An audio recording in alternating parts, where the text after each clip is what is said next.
Welcome to La Habra, California for the Shuffle and Cut Store Championships X-Wing Miniatures Top 4. It's a pleasure to be here with you, Mr. McDowell. Well, thank you very much, Mr. Yoon. We're here. We've got two Minox Squadron pilots. We've got Stephen Gonzalez and Brandon Kading. And they're about to duke it out on an epic scale of miniatures wargaming. Go X-Wing. Go Minox Squadron. I feel really proud of our small team. We almost did too well because we at this point Steven got here by knocking out David Wynn. Shout out, Dave. Brandon got here by knocking me out in the previous round. And yeah, I'm really proud to see our team do so well. So let's go into the lists. What has Brandon got today, Steve? Brandon is rocking what should be pretty familiar by now. Is two aggressors decked out. So he went with IG-88. What do we got here? Bravo and Charlie. The Bravo IG-88B is probably the obvious choice with its ability to take two shots. When you only have two ships and they don't even have turrets, you need as much offense as you can muster. And the other selection of Charlie, this has been a point of contentious debate. Just about all of us, except for Michael, hate on Alpha. Yes, Alpha's great in the tournament setting. Delta's ability to do that hard Segnor's loop is really attractive. On paper, originally, I loved Charlie. Probably the most out of all of these, just because anytime you're able to take extra actions, that sort of action economy or efficiency, just action advantage is a huge boon. When I flew it a bit, I found that you weren't boosting all the time, and there were turns also when you boosted and didn't need the evade. When you boost with Charlie, you also get a free evade action, or is it assigned? What am I looking at here? Free action. Free action, right. So that brings us into the other upgrades, right?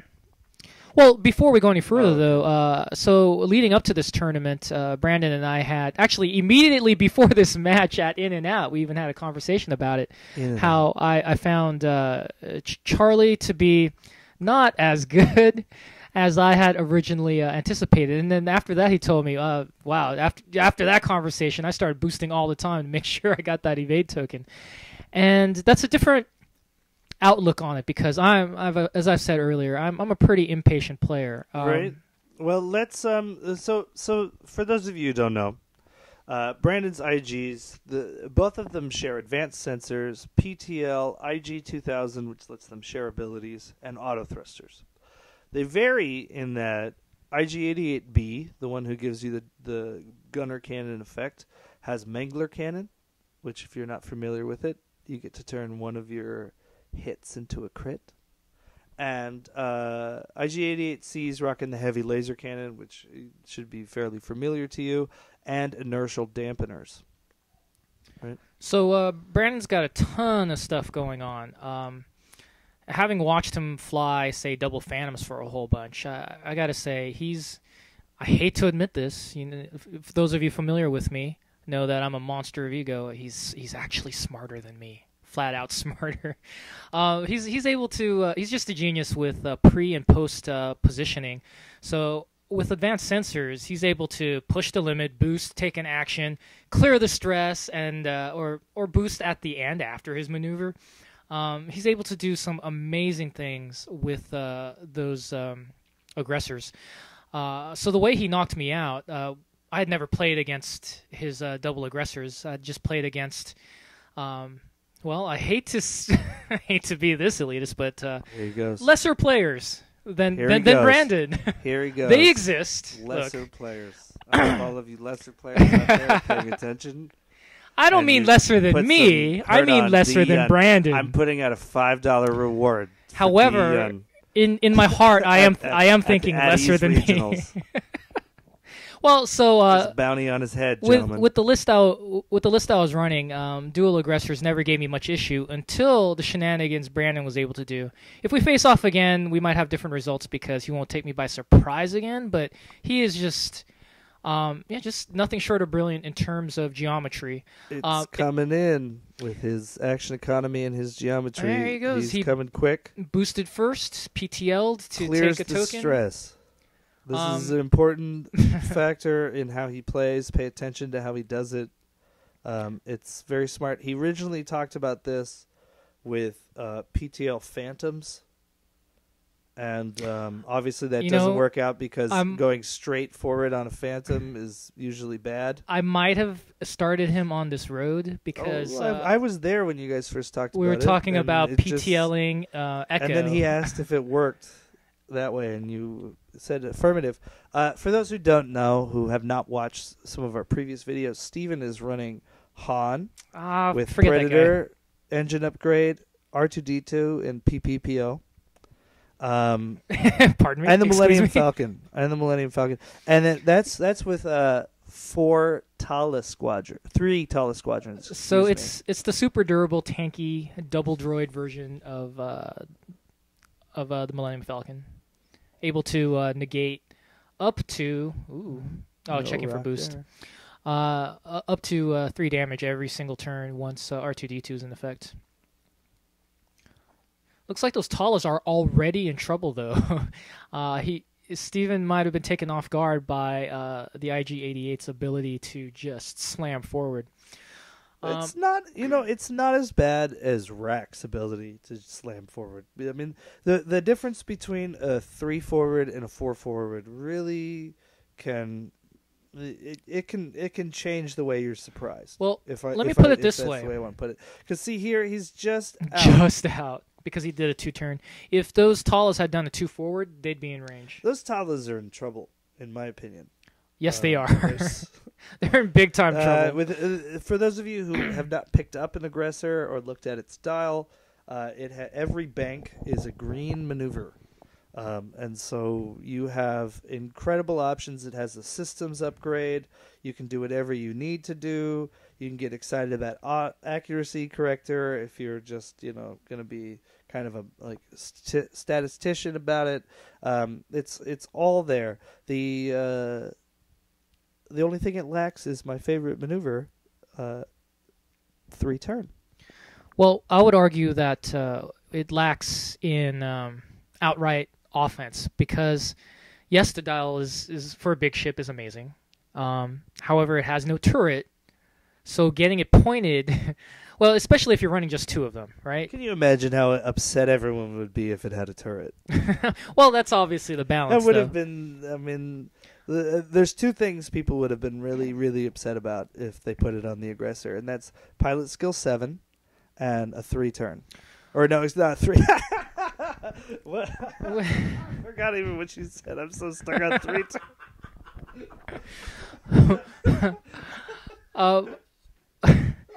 You completely derailed my train of thought. So the problem with the squad is that you only get an X amount of shots. Yes, if they had turrets, it would just be it would be way overpowered. Right. So the thing is, you need to get as many quality shots over the course of a match as possible while not dying. So it's an endurance match. You can't be impatient. You got to pick your spots and really plan ahead. But don't you think in this 2-ship meta that we're in here in Wave 6, particularly coming out of Wave 5, we're in a 2-ship meta. We've got Han, Corrin being a great option. Han, Jan sometimes even can be played with perfection. You've got Whisper Rack. You've got Soontir Rack. 2 IG-88s, they're not doing anything less other than the fact of missing a turret. The IG-88, it introduced a really interesting new... it really is an absolutely unique ship because it's a large base dogfighter. It does have the boost action, but it's not... because of its middling PS, it's not a legit... And the big base, it's not a legitimate arc dodger. It really needs to dogfight to excel. And what that means is it's vulnerable to 2 different archetypes. Someone flying... someone who is really excellent at arc dodging can give it fits. Or on the other hand, say Whisper Soontir can give these aggressors problems. On the other hand, you do have true, legitimate efficiency lists once again. So I feel like we're out of that two-ship meta. They're still there, but they're no longer defining the meta. So like 4 Bs and a Z. Yeah, shout out to you, list. David. Run it. Or, run it at your next tournament and see or like, how well it goes. Or like especially people who are in Wave 3. Get ready for that. Or Kelly's Thug Life with the Thug 5 Y-Wings. Yes. If you just get a ton of shots on those aggressors, you can bring them down. Yes, definitely. As a person who's run dual aggressors in is it 2 tournaments now, right? And sort of feeling like that's the main thing I'm going to do for the rest of my life. It's very exciting for me before the sort of dog fatting. When you get the dog fat on there, the dog fighting elements to the ship are very, very exciting to me. Brandon and I were discussing them. They're sort of like large-based interceptors with the addition of a shuttle, like thrown in there. They're absolutely unique. Without a lot of the detriments, obviously stress being a huge factor in trying to take these things down. Right, that's the other fairly hard counter to them. If anytime you're running Rebel Captive or other stress effects, let's say Panic Attack with all 3 Bs and the Y able to drop stress on them. It would be very difficult. I mean, once you start shutting down the action economy of 2 ships, then exactly what Dee's talking about, not having enough firepower, definitely comes into play, because you're maybe getting 1 hit, maybe 0 hits. What's really maybe tough, you're not even doing any damage. It's not just the action economy. Whenever they're stressed, you're taking away their Segnor's loop, which is their ability to dogfight. Which is how they manage to get around you. Yeah. So it's without a doubt, to me, the aggressor is the most entertaining, the most exhilarating ship in the entire Scum and Villainy release, in the entire wave. But and they're capable of amazing things. I imagine you'll see Brandon pull off some shenanigans. The real question, D, and I don't think anyone's answered it yet, is what do you put with it? Because dual aggressors, yes, it's fun if you got your dice rolling hot.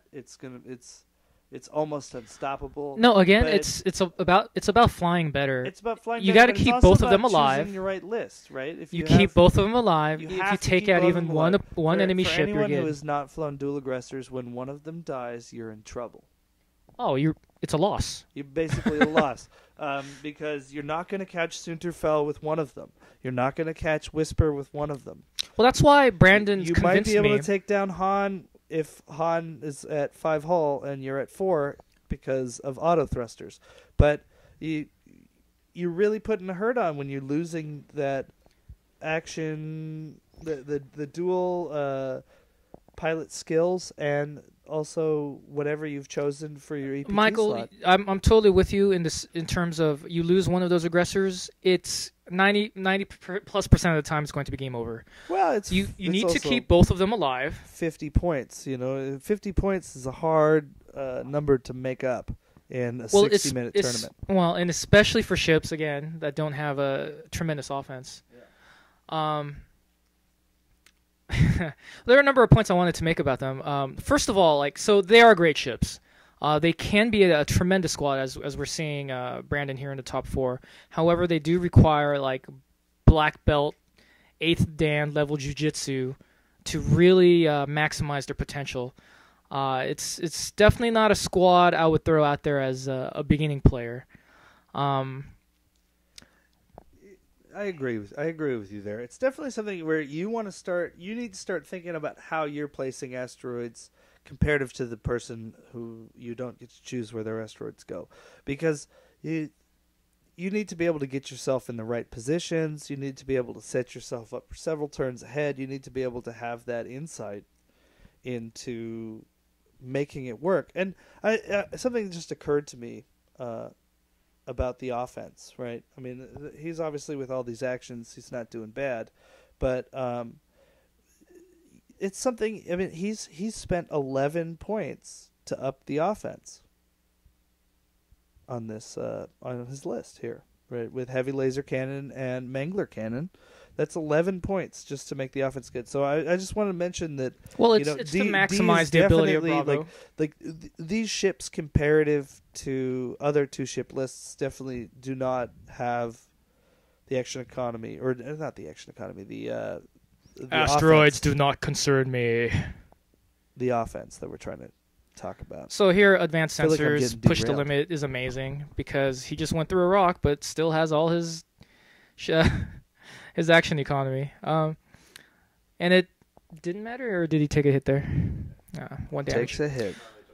All right. So the other point I wanted to make was that Brandon, in fact, has now convinced me back around in favor of Charlie as the other necessity after Bravo, because exactly what we're talking about. You need to keep both aggressors alive, and that evade token does go a long way to making that so. Especially when paired with advanced sensors and PTL. I cannot emphasize this enough. Well, why don't we break it down then? So go ahead. Go ahead. No, All please right. do.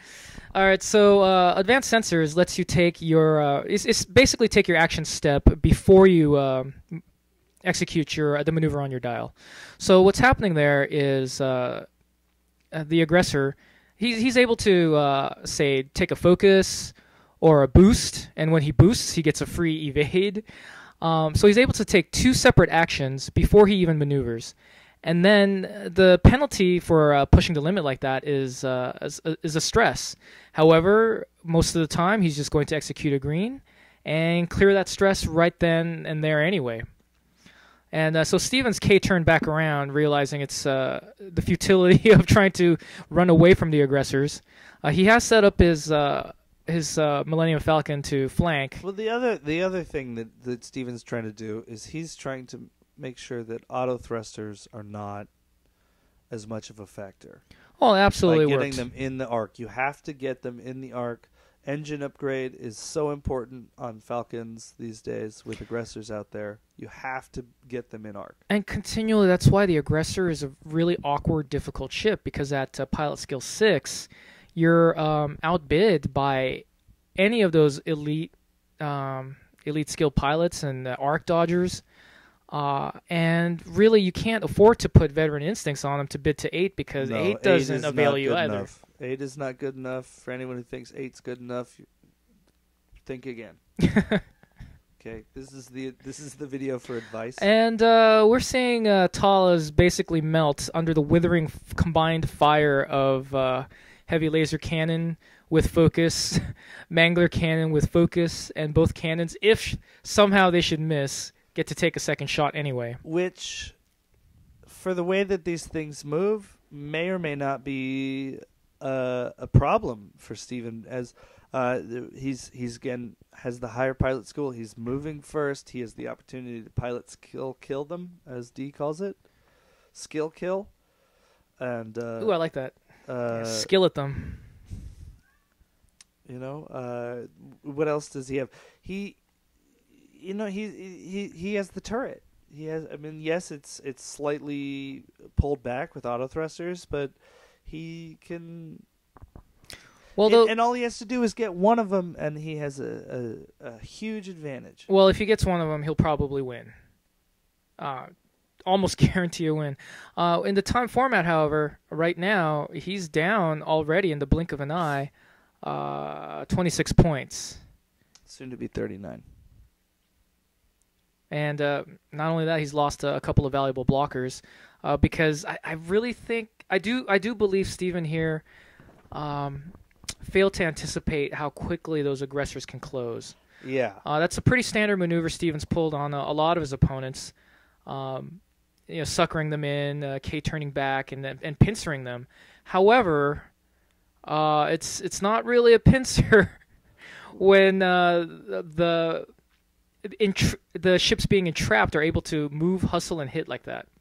Right. I'd like to think of IG-88 as like a spider, and it's very hard to trap a spider for anyone who's ever tried to do this, because they're very, very. They lay eggs in your ear. They lay eggs in your ear, and you're just never going to get rid of them once they're in there. what's hard about IG-88 is you have to remember that most people are running them with advanced sensors. And what that does is it makes it so that your blocking is basically moot. And even if you think you're stopping actions, you're not stopping any sort of actions. Right? He's gone over an asteroid. Brandon cares not. He's more about the positioning. And he put it back apparently. Oh, see? What did I correct? I apparently corrected him during this here match. Here we are. Right? If you see a little bit of jeans and it looks like maybe a Dodgers jersey on top, that's D.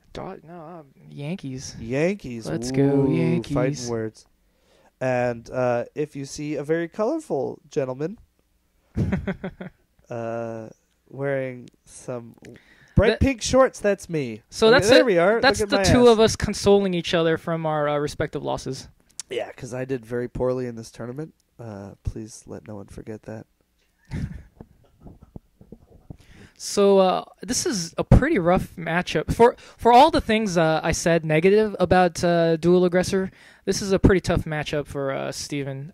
He relies on that turret for offense because he elected to go with the tankier R2-D2 build. He doesn't have Gunner or Luke as a follow-up to strip tokens and try and get some damage through. He's done a good job here of keeping that aggressor in arc. But he's going to have a tough go of this. See, I don't know which aggressor is which right now, which becomes a real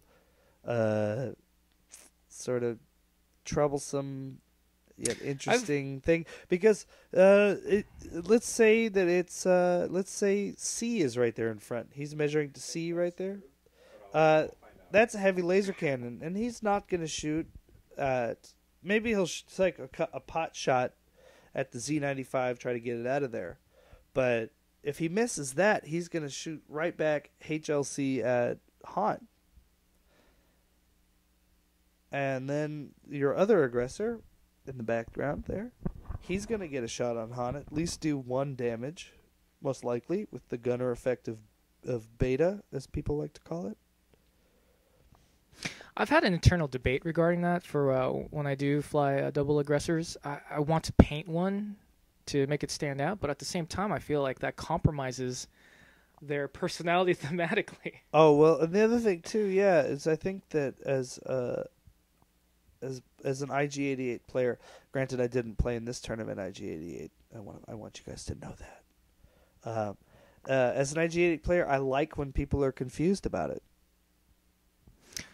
That strikes me as extremely unsportsmanlike, Michael. No, I'm not saying that I'm making it confusing. I'm not saying that I'm purposefully obfuscating which one is which. I'm just saying that I appreciate when people don't know which one's which. That's an excellent ploy of gamesmanship.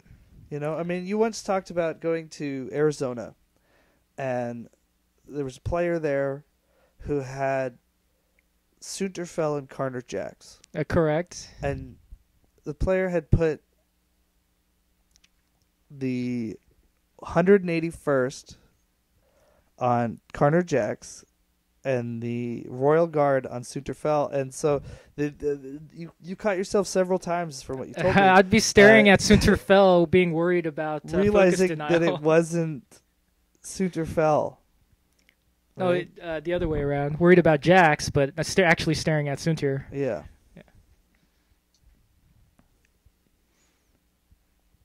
Brandon's up to no good.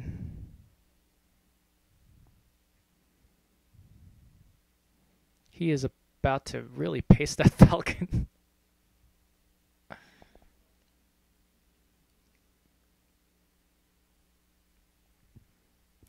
And I can tell by Steven's stance he's not pleased.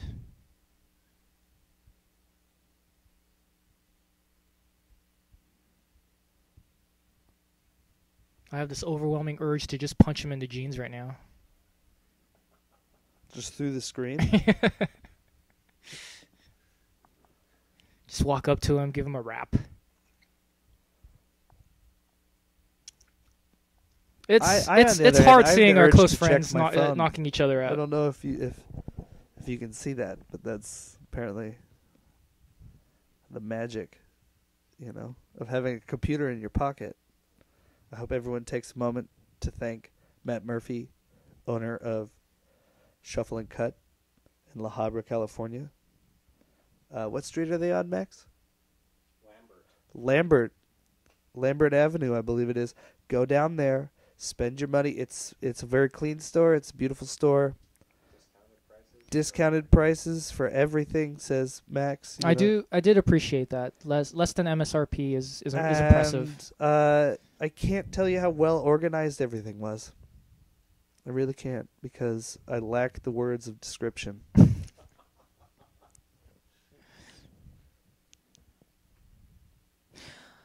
And Max Gringold, he put on a great tournament. 37 players came out. And here we are in the Final Four. And I do have to say that these are two very interesting lists to me. Initially, after my early cursory experimentation with the aggressors, my initial perception was that they simply lacked sufficient offense to win a high-level competition.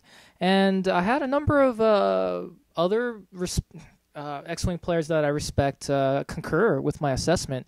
And it wasn't until really Brandon just wrecked my face in.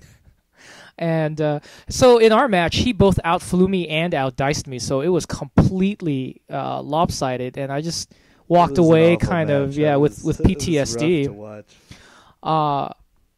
And he has since proved the viability of double aggressor. With his win at MTG, he's done very well. Yes. We're happy to have him around. For those of you who don't know who Brandon Kading is, he is the 2014 winner of War Machine Weekend. He is a known quantity in War Machine. Known quantity in War Machine. Oh, that's what makes this even more galling, Brandon. That this is your second kind of casual, relaxed game. Look at his dice. He's got 3 evades, or 2 evades here that he's rolled. It's really, it can be quite disgusting. I in my match with Whisper Gunner, I couldn't lay a finger on him with all the evades he was rolling.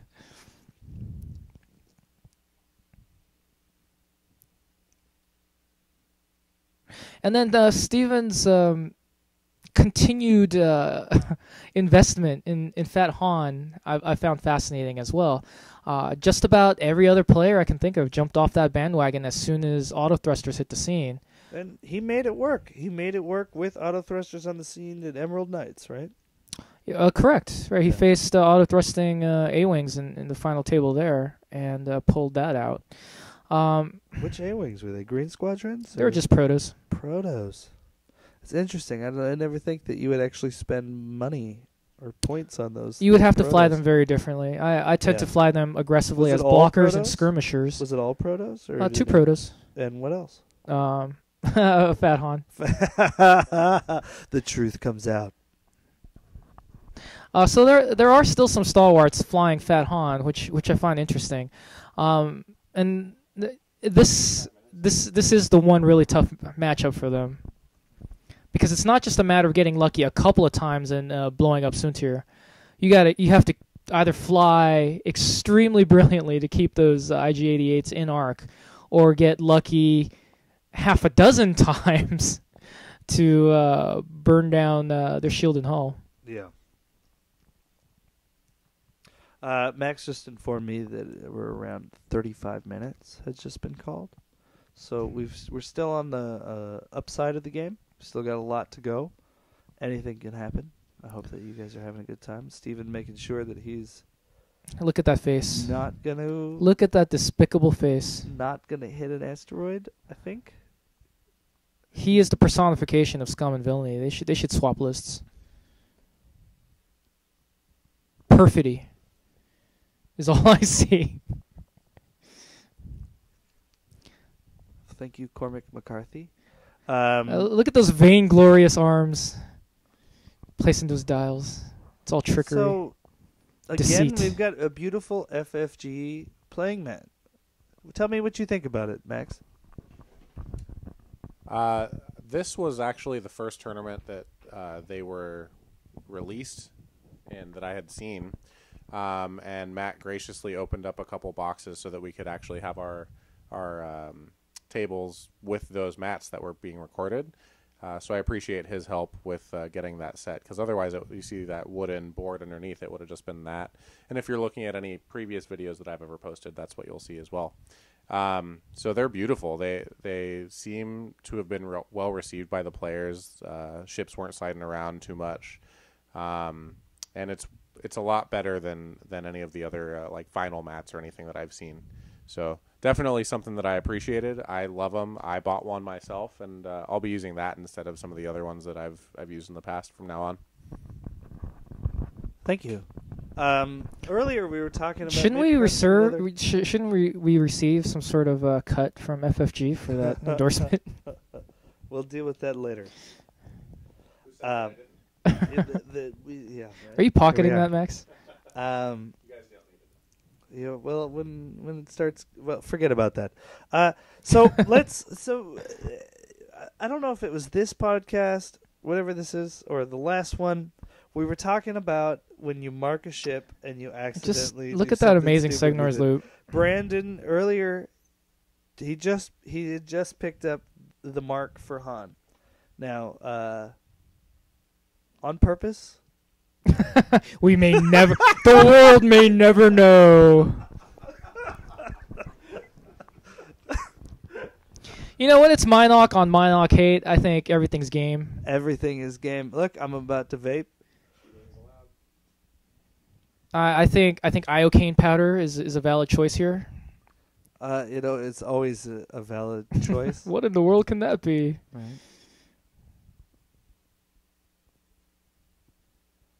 Which cup has the poison in it? And see, this is the real beauty. So the one that can shoot has HLC. Ah. Okay. So now the one we've just got it in for Max. The one on the right of the screen is Charlie. It has HLC. It has inertial dampeners. The one that is blocking Han. But I was about to mention the sort of the beauty in the way Brandon plays this list. It has this very excellent. Neither of these guys are stressed. He's been taking 2 actions, maybe even 3 actions per turn, and he can move anywhere on the board, anywhere their dial allows them to move. He's ready for it. Well, Brandon has this. He excels at that sort of spatial awareness and sensory geometry. And, yeah, he's dangerous. He plans very well.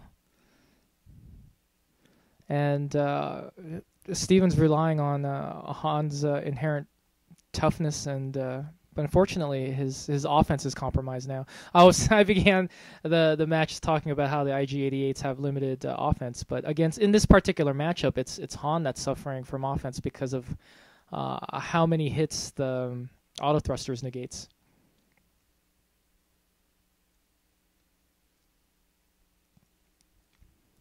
On top of Brandon's decision to go with IG-88 Charlie and get those extra evade tokens.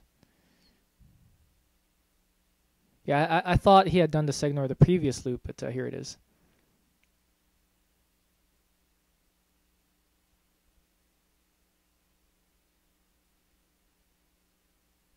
And, the beauty of IG-88's maneuverability, of the aggressor's maneuverability, is, and he's not showing it to us right here, but is the option to have both a Signor's loop and a K-turn.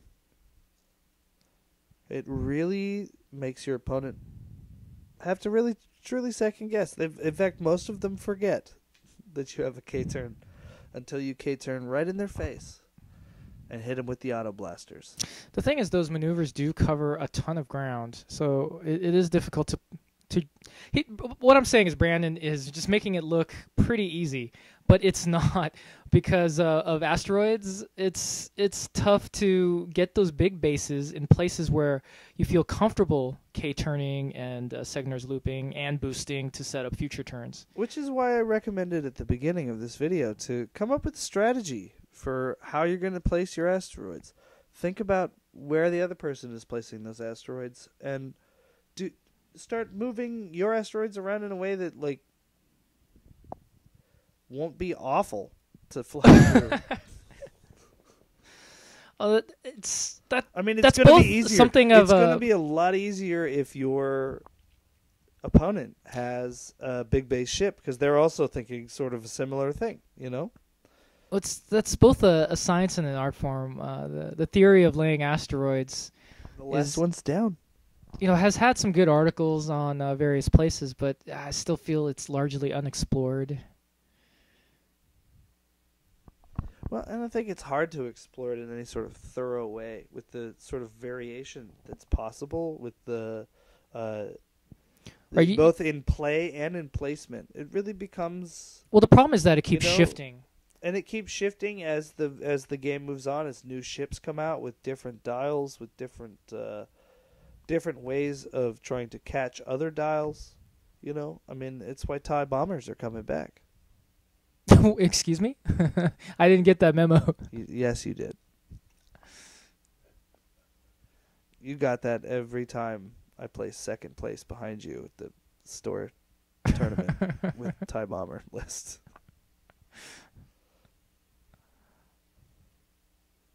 Or shall I say second place in front of you? I can't read it from those lofty heights.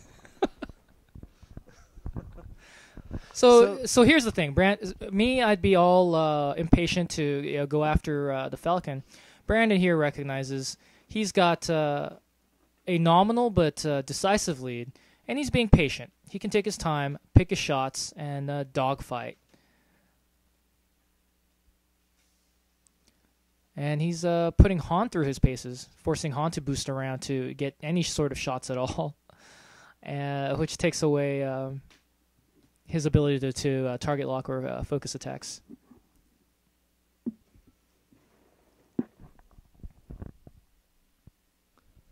He's got a little flip, Steven Gonzalez. A little flip to the way he rolls his dice. He's a filthy cheater. I'll catch him one day. I don't know how he's doing it. So one did manage to sneak through because Steven caught him in arc. So Autothrusters was not in effect. That one card is the single huge seismic event in the entire Wave 6 of Scum and Villainy. Which is definitely why I think that we've all known about it and been so excited about it. What I found really interesting as a person who flew interceptors for a good year. Doggedly, stubbornly, in the face of great adversity. Right? Just kept doing it. Just wanted it to believe that I could outfly everyone, and never happened. Or it happened occasionally. I was so excited about Autothrusters because it was going to make my list viable. That was my sort of silly thought, right? Which is, anytime you start thinking like that, you're in trouble, in my opinion.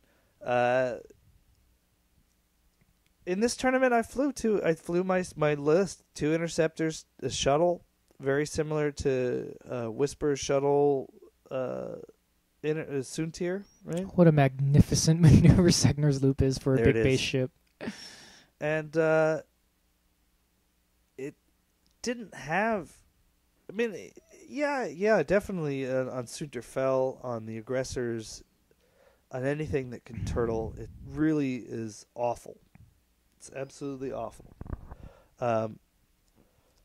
For other ships, or for lists or pilots that don't have quite the amazing abilities that the aggressors or Soontir Fell do, Han reroll, you're sort of lacking. You're sort of lacking in it being as fantastic as everyone had sort of believed it to be. It made Soontir in particular extraordinary. Spectacular. Yes. And I feel it's an auto-include necessity for these aggressors as well. On any other ship, it's always debatable. They'll always be nice on any interceptor that you can push the limit on. For those of you who can't see, it looks like IG-88C has 0 shields, and IG-88B... Oh, excuse me, reverse that. IG-88C has 1, IG-88B has none. Han has full health. Han is at full? Extraordinary.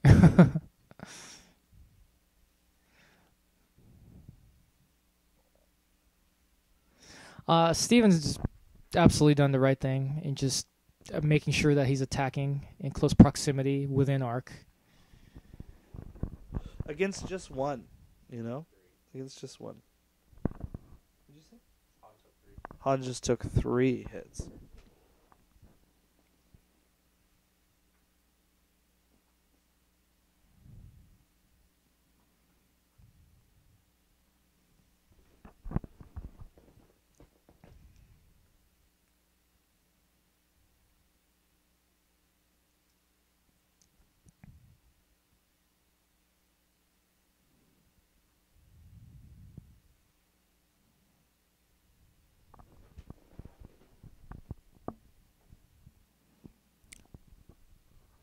As they ponder the verities of life. Where does Steven go here? Well, he is moving last. Uh-huh. He could try to K-turn.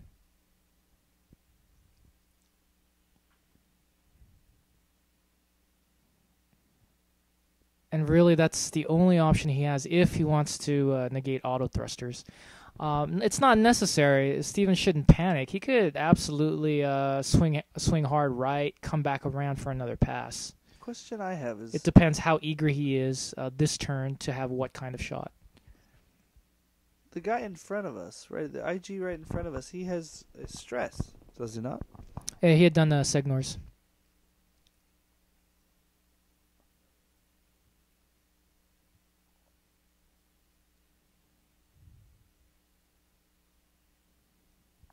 It was hidden. It was hidden in there.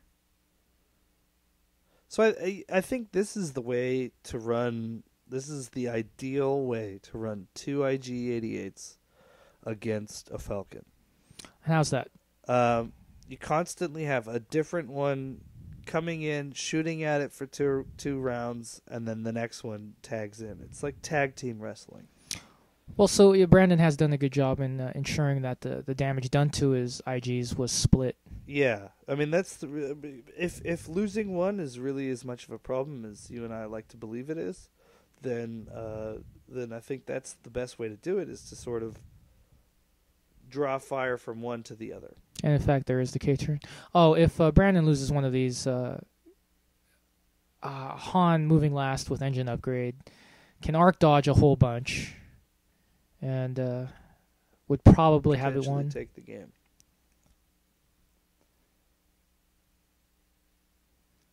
Two range 3 shots, which means Autothrusters is in effect regardless.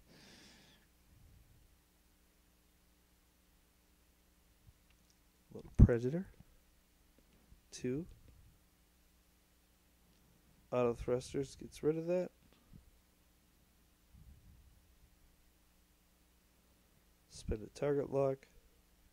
3 hits. Oh. Get the reroll.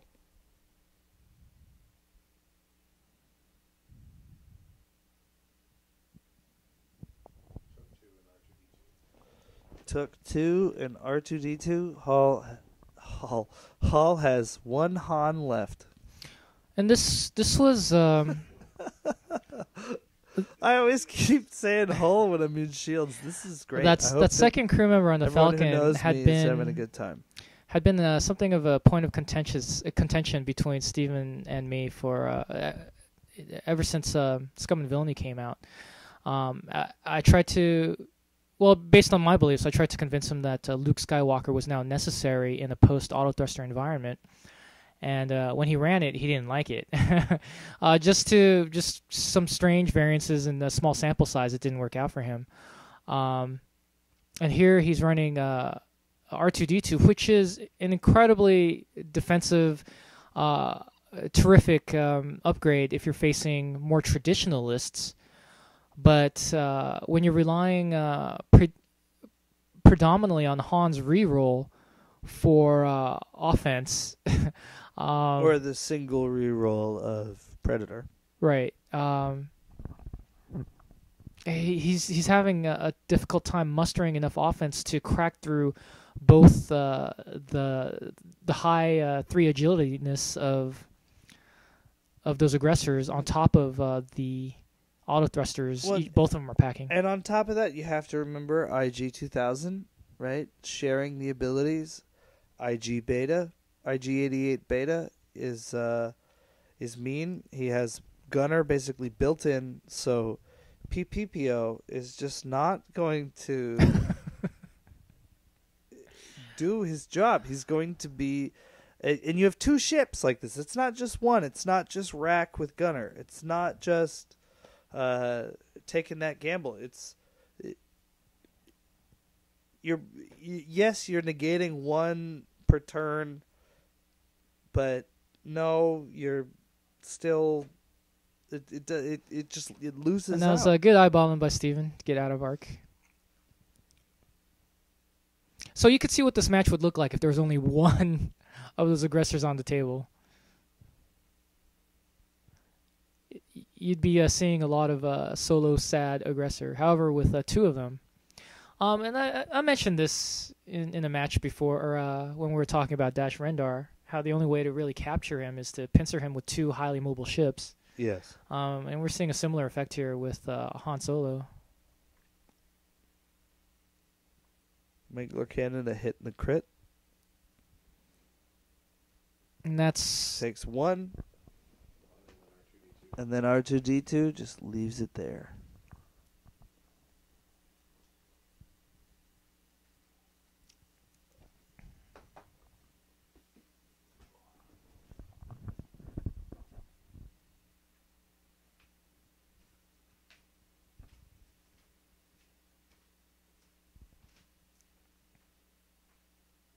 I feel like it's story time. Do you have a story, Michael? I hate it when anybody asks me that question. One time there was a child, and he didn't listen to his parents, and he was really needy, and his mom would sort of do everything he needed to do, but he died anyway. And did he forget to take his actions? After they buried him, when in the grave, he just kept putting his arm out. His arm would grow overnight and just sticking out of the grave, wanting his mom.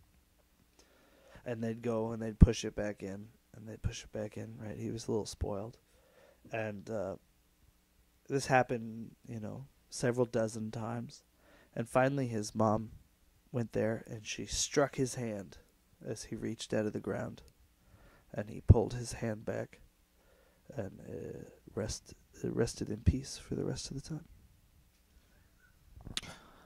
Thank you for that segue. It's a little fairy tale for you.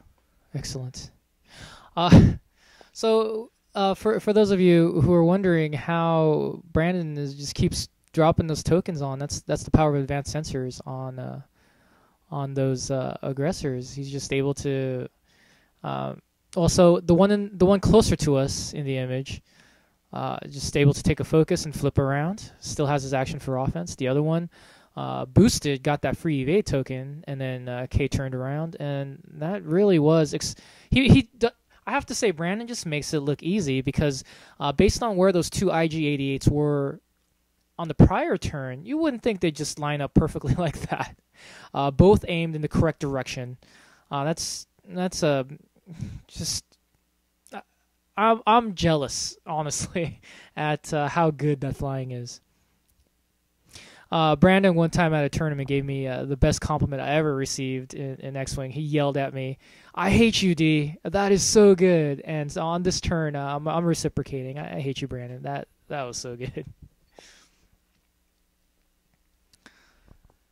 So yeah, Falcon's got that one evade token and R2D2 and 3PO backing it up. Give it a Han reroll. Normally, that's plenty.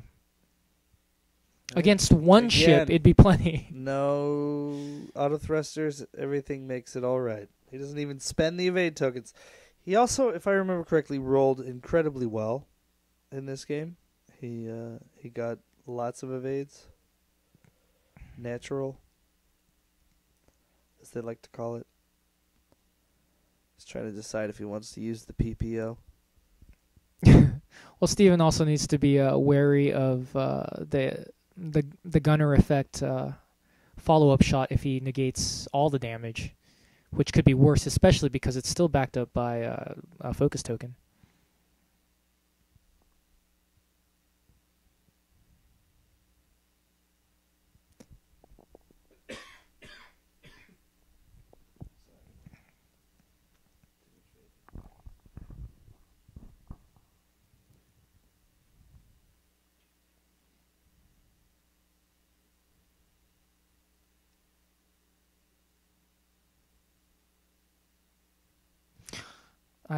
At some point, I seem to have replaced you, Michael. Now I am sitting in your seat. Yep. In my I Yankees noticed road that jersey. right away. So we've got the shields are down on Han, and a crit comes in. Damaged sensor array, Which is a particularly nasty one. which is perhaps one of the worst. They're all bad, really. I mean, thrust control fire, it becomes situational. Munitions failure. Munitions wouldn't- failure wouldn't against matter. situational. It can really matter in certain games. Oh, Dash Rendar loves munitions failure. I had a game with Super Dash where I got munitions failure and weapons malfunction. Ooh, Tossing one die. tossing one. After that. He's a spice runner. Yeah, glorified hawk.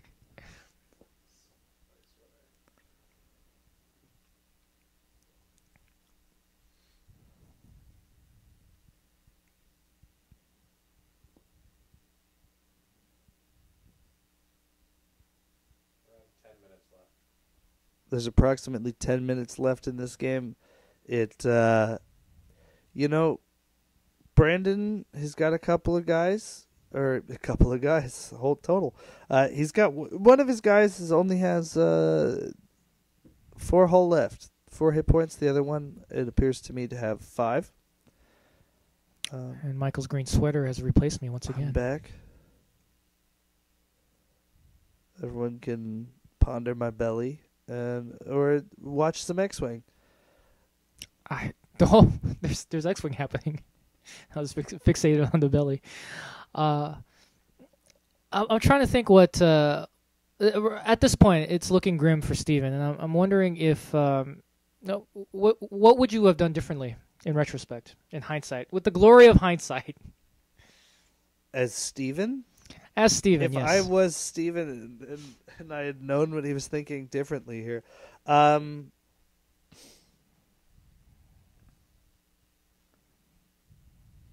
would have probably tried to keep my Z's around a little longer. I know that based on how the setup was and everything there, that's perhaps one of the silliest cutting it close, statements Brandon. to make. Cutting it very close. I do have to say about Brandon's play, he's brilliant.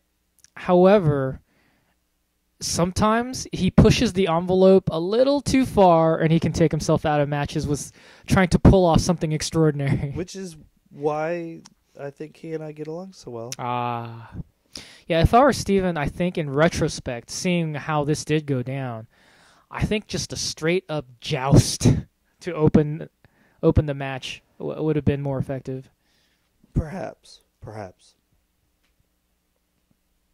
Because IG-88 doesn't always like a joust. Sometimes it really loves it. And it all, the PTL advanced What sensors in what build, situations would you say it enjoys a joust? Other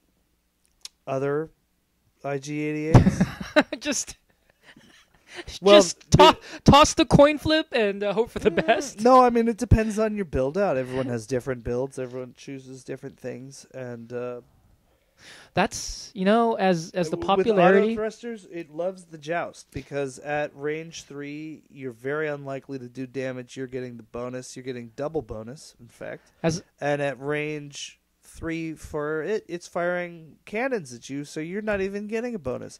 Maybe you have Autothrusters, so maybe you're getting a single bonus. But Autothrusters are not any better than another die. Maybe they are. I don't know. That might be just me coming up with stuff. Oh, no, it's definitely better than another die. Not if you roll 2 eyeballs. It's really painful. I don't know if you guys have done it, but just wait. It's unlikely, but yeah, any result is possible. No, they're not jousters. If let's say you took 2 aggressors and flew it at 4 Bs, that's not an exchange they're going to enjoy. Any other 2-ship or 3-ship list would really hurt. It would really hurt to joust against 2 IG-88s. As the popularity and it has to do with the ability to go fast and then go slow, and to keep them at enough range, So as these aggressors get more popular, I am not looking forward to seeing 4 aggressors on the board. Well, it's going to happen. R2D2 flips a crit. Brandon gets to choose. Direct hit.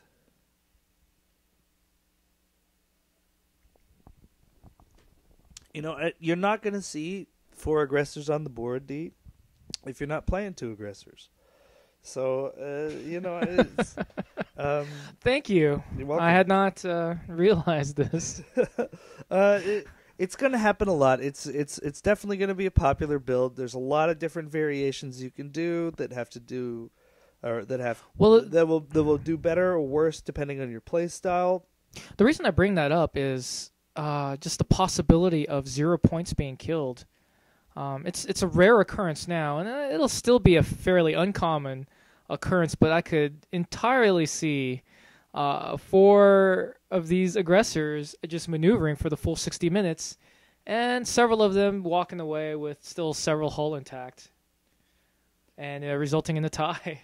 It is possible. I think that dice usually don't go quite that direction. I think that also how you fly it. I mean, if both pilots are flying absolutely perfectly, then it really just comes down to dice. And then yes, it's much more likely for no one to be dead, or to make that win. How important is winning initiative in that matchup? It's very important. It's very important to have initiative in that matchup.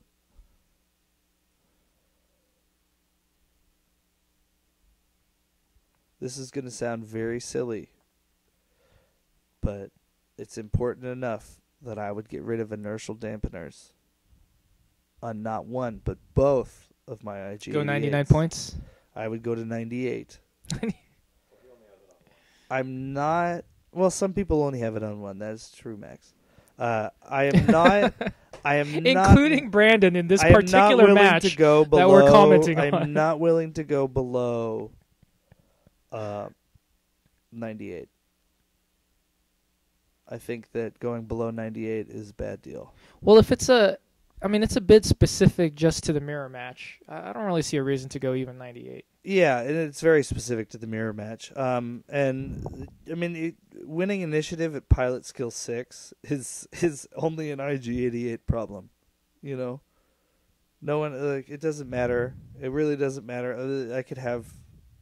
Are there any interceptors at pilot? I could have some Royal Guard pilots.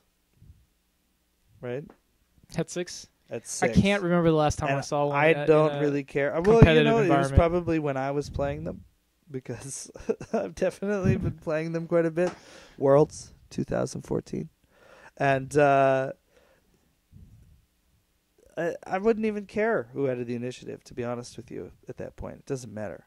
Against other IG-88s, it does matter incredibly. So if you are going to start seeing a lot of them, then maybe drop off that inertial dampeners for one. Wouldn't you want to maybe seed two. initiative in every one of those examples? You want to concede initiative, exactly, but you want to make sure that you win it so that you can concede it.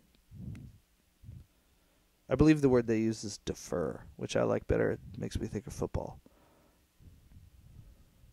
Take the wind. Yeah. You just threw me because you said I thought you said that you didn't care about initiative in that matchup. In anything except for dual IG-88s against dual IG-88s. Understood.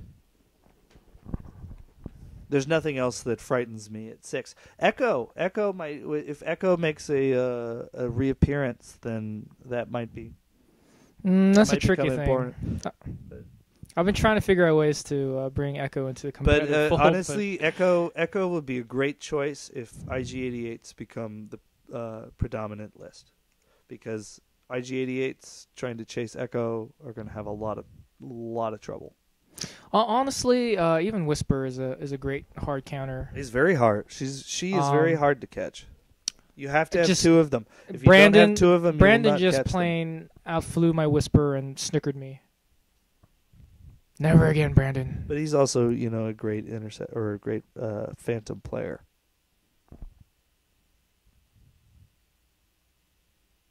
Right. That didn't help knowing that he was also eyeballing every single thing my Whisper could do on every turn, and was well prepared. He's had an ungodly amount of hours flying. I believe this is where phantoms. he got excited about what a one turn on a large base really is.